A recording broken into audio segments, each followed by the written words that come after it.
About 70% of the human adult body is water.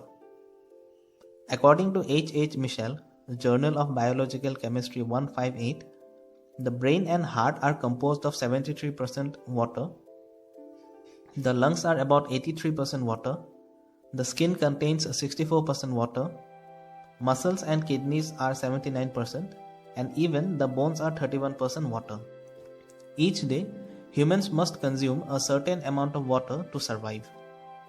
Every person's water requirement is different because water needs vary on the basis of age, body size, gender, activity, amount and types of food consumed, and even the air temperature.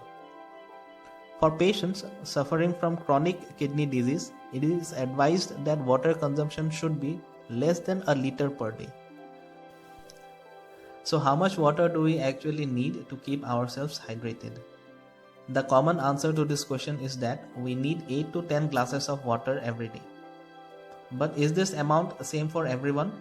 Well, the answer is no. But then if we don't need 8 glasses a day, how much do we need? The answer is predictably, it depends. As mentioned earlier, our body's hydration needs vary based on our weight, gender, environmental factors like temperature and altitude, and of course our level of physical activity.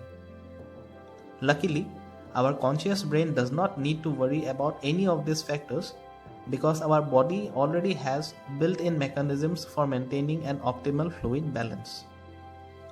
For instance, when the body detects that it's a bit low on fluid, it releases an anti-diuretic hormone called vasopressin, which increases the water absorption in kidneys and returns it to the bloodstream in order to restore balance. When that isn't enough, our body brings the issue to our attention by making us thirsty, to which we will certainly respond by drinking something. To simply put, we need water to survive, but our body will tell us how much and when to drink it. Another important aspect associated with hydration is maintaining a balance of electrolytes. In human body, electrolytes do everything from regulating the functions of our nerves and muscles to balancing blood pressure. They are also essential for hydrating the body. Without them, water would have no way to get into our bloodstream and cells. Some of the most important electrolytes in our body include sodium, potassium, calcium, magnesium. As long as we are eating enough and follow a relatively balanced diet with plenty of fresh fruits, vegetables, and high quality protein sources, we will get all the electrolytes we need from our normal meals. Finally, when it comes to how much water we should be drinking each day, let our body be our guide. We have a built-in hydration meter, our urine.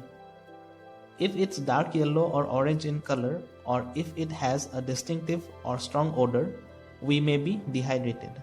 Though certain medications may also turn urine orange. The dangers of dehydration. Severe dehydration is dangerous. Minor dehydration can aggravate conditions like constipation or urinary tract infections. Even dental problems can arise from dehydration due to lack of saliva in the mouth, which can be a problem for aging teeth. In otherwise healthy people, dehydration is most likely to occur after a bout of vomiting or diarrhea. The dangers of overhydration.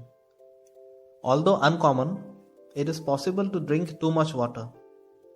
When our kidneys can't excrete the excess water, the sodium content of our blood is diluted. This condition, known as hyponatremia, can be life-threatening.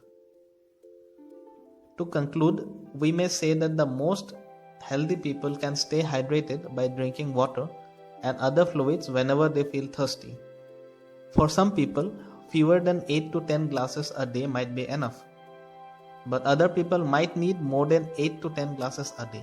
So, let our body be the judge of that. If you found the video helpful, please give it a like and share the video. Also, subscribe to the channel for more such videos. Thank you for watching.